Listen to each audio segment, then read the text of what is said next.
Claire was 49, divorced for 3 years, and raising her teenage son Eli, almost alone. Eli was at an age when everything was complicated. A look from his mother could make him weesy, advice could be annoying, any action, no matter how small, could be easily misinterpreted. Claire didn't blame him, she was just tired every morning after an all-night shift at the hospital. Claire drove home through the familiar woods. On both sides were rows of withered trees, their bare branches intertwined like skinny fingers. The radio was on for the morning news, but she paid no attention. Her mind was hazy, dizzy from nearly 10 hours without sleep sometimes.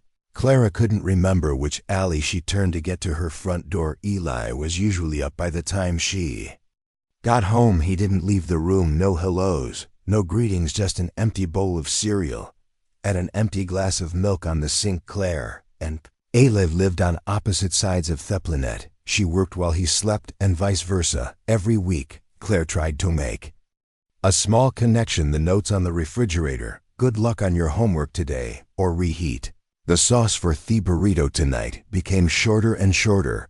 The writing became more and more scribbled. Many were blown away by Thu, and lying motionless on the kitchen floor, she tried many things, inviting Alito, watch a movie, suggesting cooking together, even buying an interactive dance game.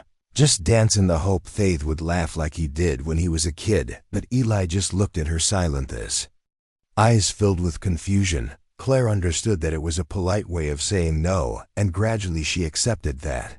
Parallel, the two of them living under the same roof, but no longer living. The summer hit them one morning after completing the discharge paperwork for an elderly woman with a broken leg. Claire was sitting down drinking coffee when a young colleague sat down across from her, biting into a piece of bread and asking, "Claire, have you ever done anything just for yourself? I mean, besides being a mother and a nurse?" Claire just smiled, her shoulder hunched slightly as if to avoid the question. But all that morning those words stuck with her like an indelible stain. On the way home, Claire's car stopped in front of a small commercial area on the outskirts of town. On the glass door of an old shop was a faded paper sign recruiting new members, Town Bowling Club, all ages, all levels. For some reason, Claire pushed the door open and walked in, and that Saturday night she stood in the middle of the bowling lane holding a heavy slippery ball in her arms and borrowed shoes, feeling nervous but strangely relieved at first.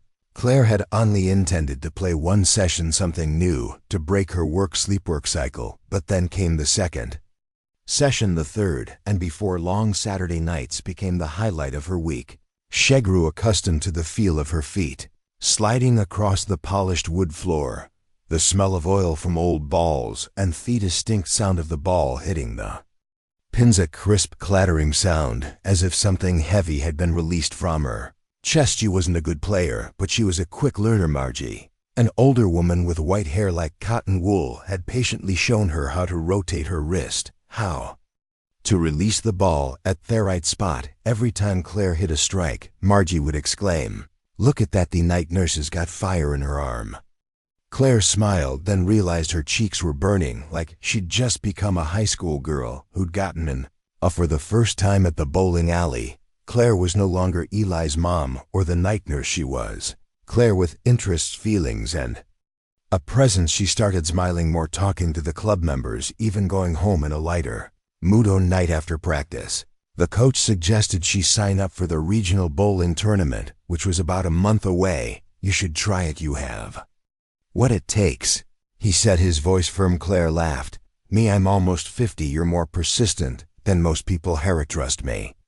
That kept her quiet on the way home, and when the sign-up box popped up on her computer screen, she stared at it for a long time.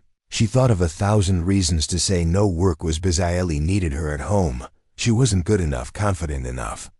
No anything. The tournament was in a small town 3 hours away. Claire thought she'd go alone, but in a moment of hesitation between shifts, she opened the hotel booking app, then pressed Add Anna Thurgist. When she told Eli about the trip, he shrugged, still glued to his phone. Ummum's bowling in a neighboring town. She booked a room for two, thought he could come with her for a change of pace.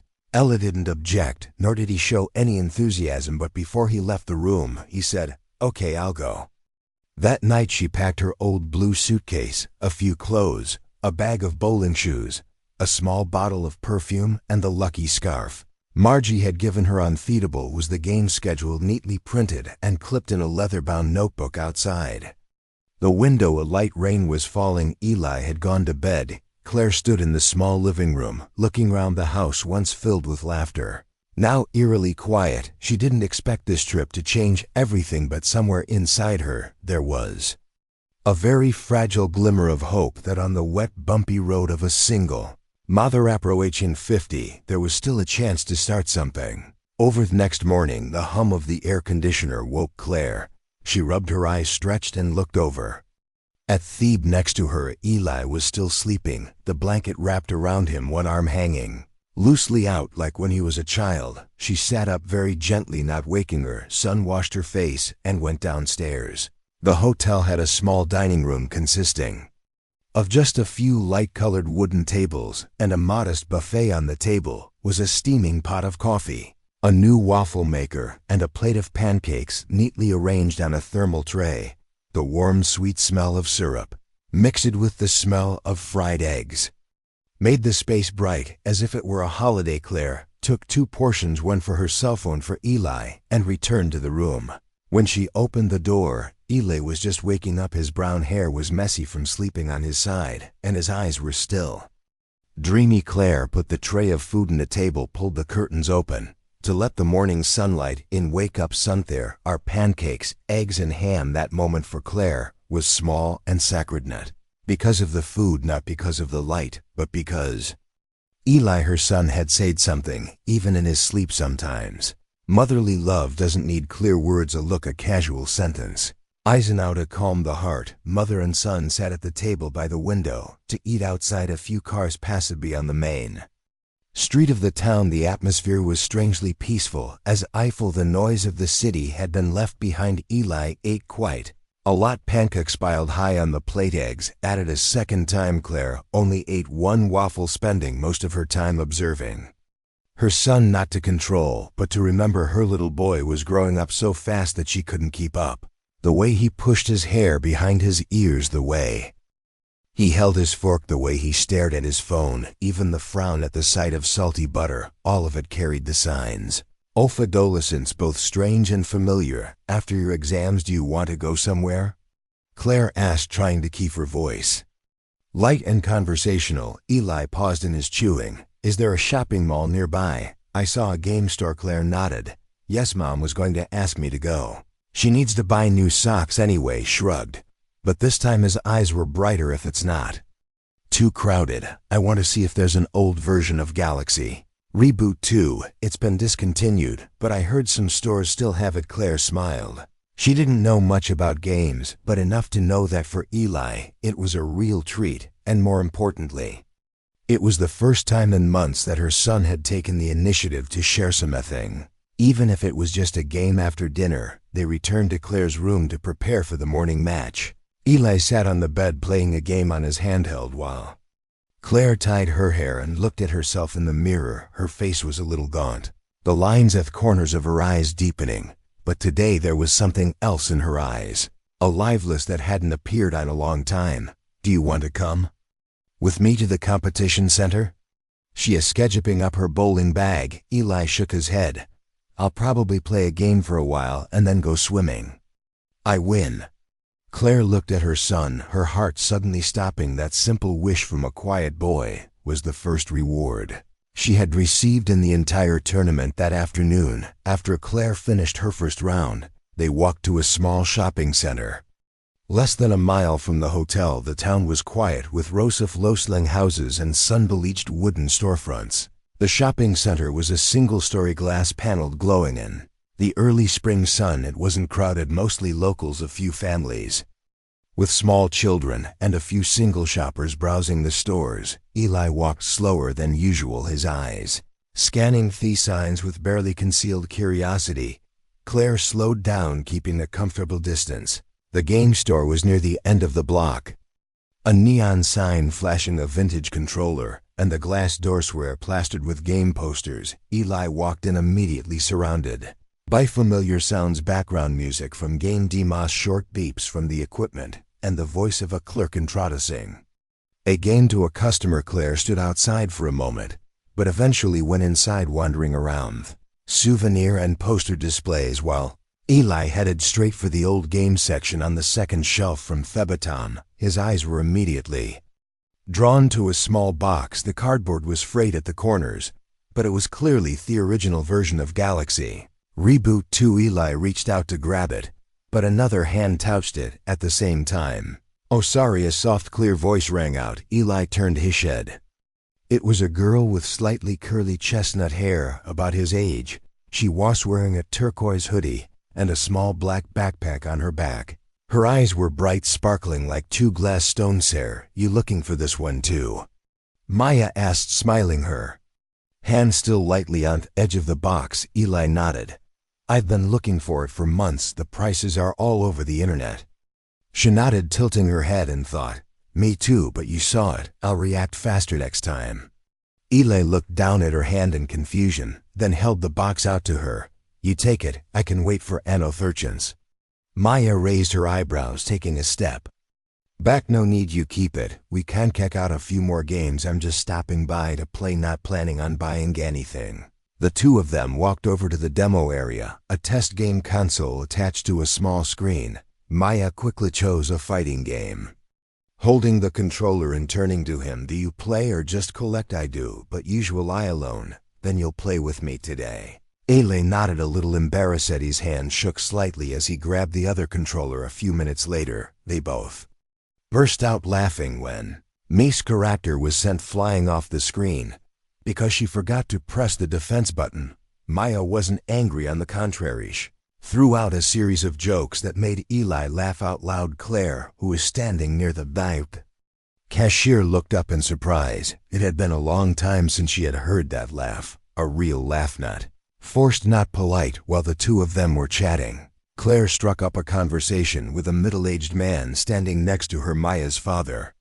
He said they lived about a 2-hour drive from town and were taking advantage of the weekend to go on a picnic. Maya was the only daughter, loved games, and had a straightforward personality. Claire smiled, her eyes still following her son. She didn't interrupt, didn't ask any questions. She just stood there silently, witnessing something sprouting in Ellie's shirt, something very small, very fragile, but true. About an hour later, the group left the store.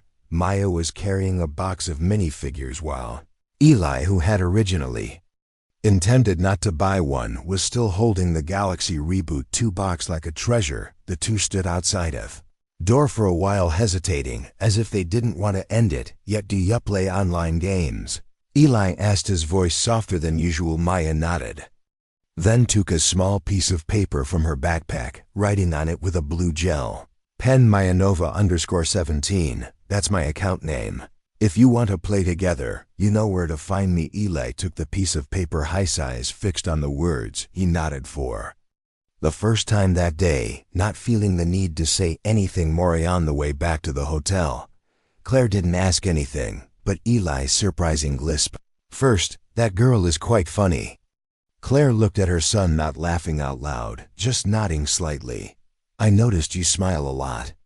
Eli was silent, but his cheeks were slightly red as they turned into the alley leading to the hotel. The sun was setting in the west. The sky had turned a honey orange color, casting a soft light over their shoulders, and Claire, in that moment, realized perhaps what she had feared had been lost amid the exhausting loops was slowly coming back. Claire returned to the competition center in the early afternoon. The tournament entered the knockout stage, and the atmosphere was much more tense than in the morning. She wore a white polo shirt with blue trim, her hair teed up, and her arms were holding the familiar ball on the electronic board. Her name was ranked 6th, much higher than she had expected, but Claire's concentration was somewhat lacking. Her mind was still filled with the image of Eli laughing with Maya in the game store, and her son's soft voice talking about that girl. Part of her was happy, and a third part a little vaguely worried. She knew that she was about to no longer be her son's only world. Claire won the first match easily. The second match was more difficult. By the third match, against a tall woman with a strong serve, Claire began to feel tired, her wrist Act her lift.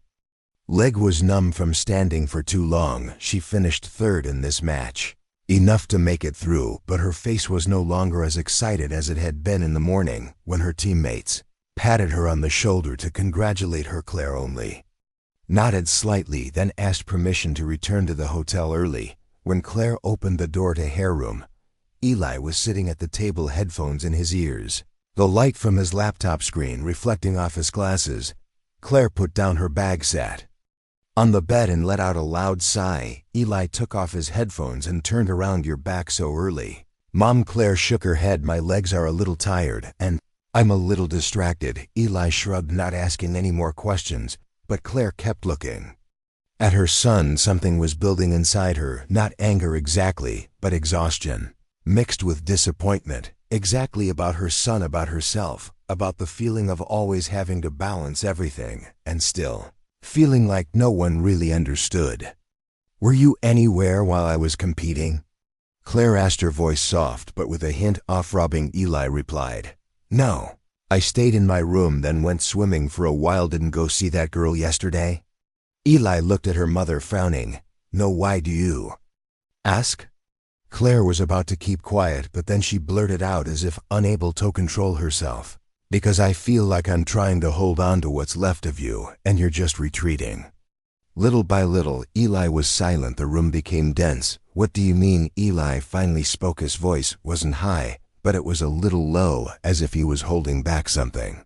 "I just feel like I'm trying every day, going to work, cooking, worrying, and you're closing yourself off more and more. I don't know what role I play in your life anymore."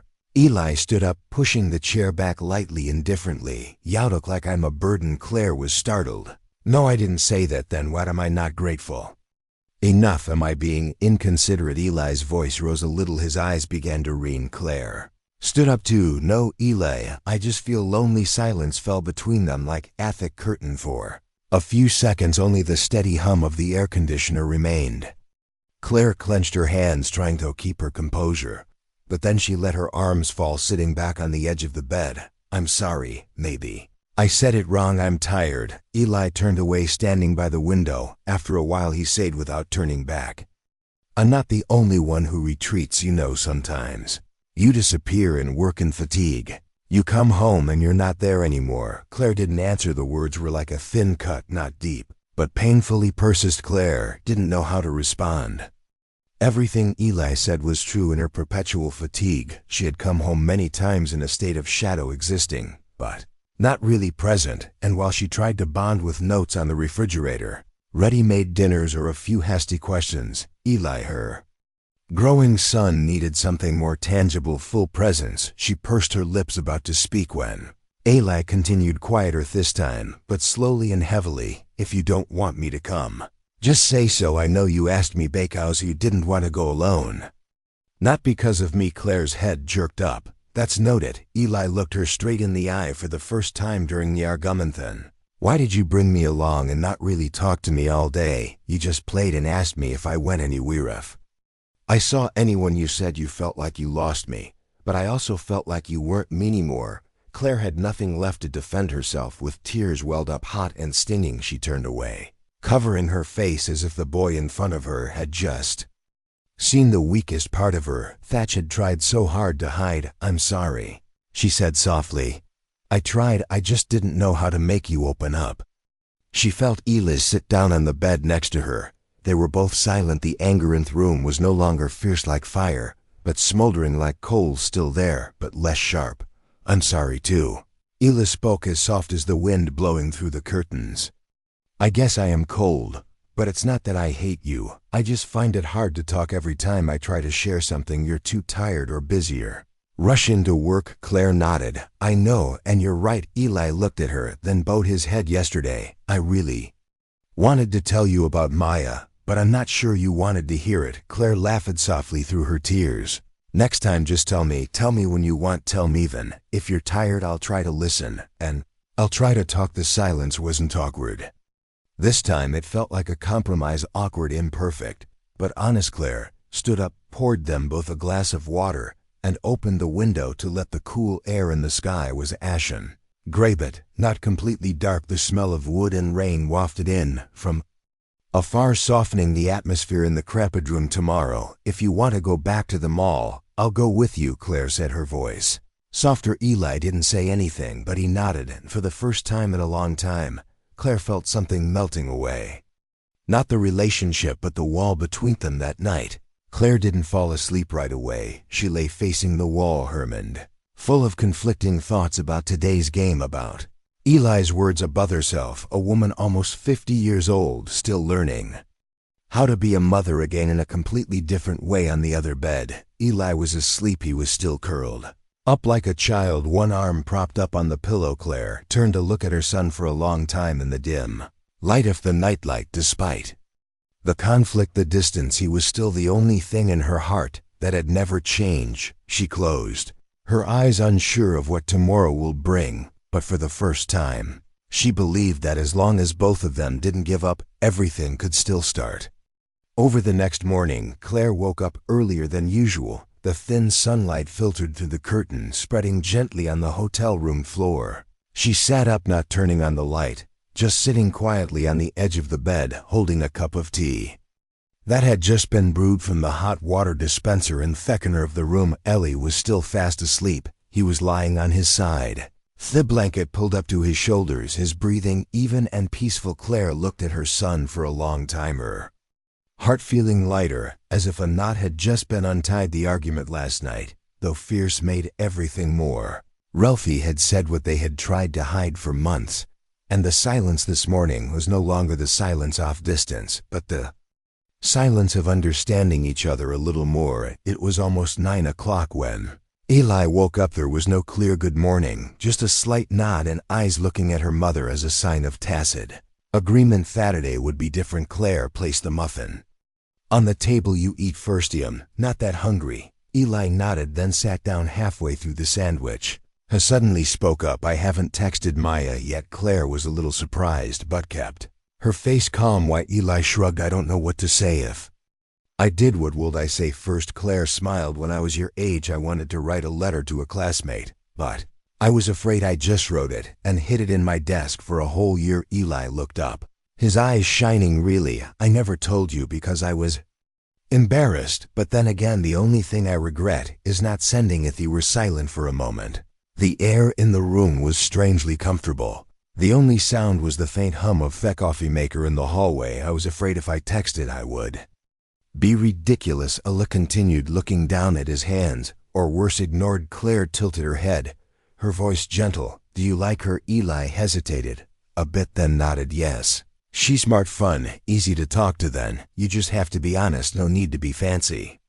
No need to be cool. Just be you. Eli sat still, as if thinking. After a while, he stood up, took his phone and sat down again. Let me try. Claire didn't interfere.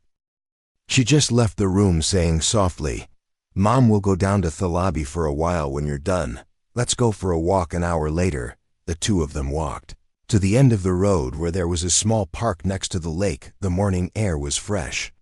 The trees were just budding, and pairs of ducks swam in rows in the calm water. Claire walked slowly, letting Eli lead the way. I texted you, Eli said after a few minutes of silence. It's just hi. My yesterday was fun. If you remember me, can we play again? Claire nodded. Great, she replied. Claire turned to look, her eyes shining. What? Eli handed her phone to her mother. On the screen, a message appeared. I remember I had fun too. I'm playing every afternoon. If you're free, text me. Claire said nothing, just smiled. A rare smile that made Eli bow his head shilly. Thanks, Mom, he whispered low enough that no one but her could hear. Claire didn't play that afternoon. The final game wasn't it mandatory, and she knew she didn't have the physical or mental strength to continue. She went to the stands to watch her teammates play, clapping when they scored, cheering on Sarah. Her club Mateto advanced to the finals. Eli sat next to her, not glued to his phone. For the first time, he watched every shot, asking her a few questions about technique, and when Sarah won, they both stood up and applauded as if they were both part of it. That evening, the team went out to a small restaurant near the hotel. Claire accepted for the first time in a long time and asked Eli to come along. Although hesitant at first, Eli agreed. Atmosphere in the restaurant was cozy, the lights soft yellow, the sounds of laughter and chatter. Claire sat next to Eli, a small glass of wine in her hand, when the waiter brought out dessert. Shuddered to her son. "Thank you for coming with me." Eli shrugged. "Thank you too, Mom. If you hadn't made me go, I wouldn't have met Maya." They looked at each other, then lawed together, not forced, not polite. It was a real laugh, simple and full. Sunday morning, Claire woke up later than usual. She pulled back the curtains to let in the light, and realized that Eli was no longer in bed beside her. For a moment her heart raced, an unconscious reflex from years of being a single mother. But then she heard the sound of the bathroom faucet and the faint scent of shampoo wafted through the air. When Eli emerged, his hair was still wet. He was wearing a black hoodie, neatly folded jeans, and looked seriously confused. "Mom," Eli said, pulling on the straps of his backpack, "can I go back to the mall just for a bit?" Claire put down her teacup, looking at her son with a mixture of surprise and warmth. "Alone?" Ella nodded quickly and firmly. "Mom can wait at the coffee shop next door," Clara suggested. "It's okay, I just want to do something." 20 minutes later, Eli was walking briskly through the mall hallway. His hand was clutching a small piece of paper in his pocket. Something he'd been preparing all night, a folded note with a drawing of his favorite game character, Maya, and a single line, "I think yesterday was one of the most fun days I've ever had. Thank you." He wasn't good at words, but he knew he wanted to say something sincere. Eli stopped in front of the game store. The atmosphere inside was the same as that day before. Soft background music, blue-white lighting, familiar shelves, and Maya was there, standing next to her father, flipping through another game box. "Hi," Eli said. Mia turned around surprised, then smiled. "Oh, you again?" I was passing by, thought I'd see you." Maya tilted her head. "You brought that game from me yesterday." "No, but I brought this." Eli pulled the paper out of his pocket and held it out. Maya took it and read it. Her eyes were surprised for a moment, then softened. "You draw better than I thought." Eli chuckled his ears. "Read, this is all I can draw." "Thanks." Maya put the paper in her backpack. "I had fun yesterday, too." There was no high-pitched music, no applause, no slow motion like in a movie, but Eli felt his chest lighten. He had done what had made him want to hide under his blanket yesterday, and it wasn't as scary as he had imagined. Claire sat in a cafe by the glass door overlooking the mall when she saw Eli come out, hands in pockets, face cam, but steps a little light. She knew something had changed. She stood up and walked closer. "Are you okay?" she asked. Eli nodded. "I said, thank you." Claire didn't ask anymore. She just put her arm around her son's shoulders. A slight sideways. Hajeli didn't flinch. "Do you want to go back to the hotel?" she asked. Eli looked around. "Mom's done with her exams. I've met my friends. Can we go get waffles?" Claire laughed. Breakfast that morning was a simple affair. Just waffles, syrup, and 2 cups of hot chocolate. But for Claire, it was one of the most memorable, not because of the food, but because for the first time in a long time she saw her son emerging from the darkness of adolescence, slowly, hesitantly, but clearly, and more importantly, she was there to witness it. She realized that being a mother is not about keeping her child by her side, but about accompanying her long enough for her child to know that no matter where they go, there is always a place to return to. On Sunday afternoon, Claire drove away from town with less weight on her hands than when she arrived. She didn't win. She didn't bring home a trophy or a medal, but there was a strange feeling in her heart, an accomplishment that needed no proof, a victory that needed no announcement. In the passenger seat, Eli leaned his head against the window, his headphones still plugged in, but this time it was just the music. He wasn't lost in his phone or his game like usually was. Instead, he looked out the window, his eyes following the Reeston Gines behind him. His expression calm. Claire didn't say anything. She just drove quietly, occasionally glancing at her son and smiling when he tapped his fingers to the beat. The silences between them, once so heavy, were now like breathing space, enough to exist, enough to understand each other better. When they get home, the late afternoon sunlight streamed in on the front porch, casting their silhouettes against the door. Claire parked the car, opened the trunk to get her bowling bag, and watched Eli entered the house first. The familiar smell off the house enveloped her. Wood lemon from the floor cleaner, and a comforting feeling that everything was falling into place. Claire hadn't taken off her shoes.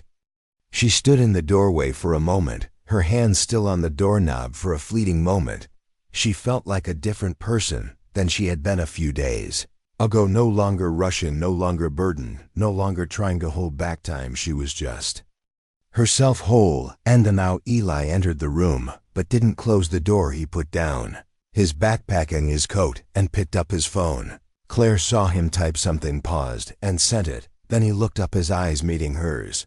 "Thank you again, Maya." Claire nodded. She'd be happy. Eli said nothing more, but before closing the door let out a small sentence. "Mom, next time you compete, remember to take me with you." Claire stood there still holding the bowling bag, her eyes stinging that night. As Claire was about to wash the dishes, a notification popped up on her phone. It was an email sender. James Dawson. The name appeared like a piece of the past, tapping gently into her. James, her ex-husband, Eli's father. They had broken up in silence. No arguments, no drama, just two people drifting apart like two trains running off the tracks. Claire opened the letter. The content was brief, a greeting, a few sentences about Eli, and a paragraph at the end. "I heard you joined a bowling league. Tell me about it sometime anyway. I still believe you have a steel thrower. Oh, Eli, a lot like you. Even the silence makes others listen." Claire paused there, not because she was moved by James, but because she realized she didn't need to tell him anymore that story. Finally, she cuddled herself and Eli. She folded her phone, put it on the table, and walked out into the living room. Outside, the street lights were just coming on. Claire wrapped a scarf around her neck, grabbed a light coat, and opened the front door. She didn't go far. She just stepped out onto the porch, sat down on the wooden chair that had been left out all winter. She held a cup of tea in her hand and looked up at the sky that was slowly turning purple. Inside, Eli sat at his computer. The screen lit up with a new message from Maya. "Are you playing another match? I'm willing to lose a few more times." Elismald typing back this time. "I'll lose fair and square."